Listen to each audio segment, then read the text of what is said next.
Anak merupakan amanah daripada Allah Subhanahu Wa Taala. Langkah kecil mereka pada hari ini menentukan harapan besar pada masa akan datang.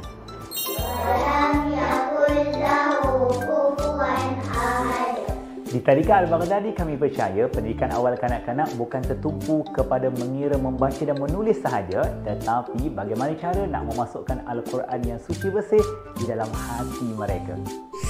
Allahu Akbar, Allahu Akbar. Setiap hari merupakan satu peluang baru buat anak-anak kita membesar belajar dengan penuh kasih sayang. Masya Allah, pandainya anak ibu ni. Alhamdulillah, saya nampak perubahan positif pada anak saya. Anak saya lebih rajin mengaji, pandai membaca dan mengira. Kita semua inginkan yang terbaik buat anak-anak kita. InsyaAllah, Tadika Al-Baghdadi adalah pilihan terbaik ibu bapa di Malaysia. Tadika Al-Baghdadi terbaik! Jom belajar di Tadika Al-Baghdadi.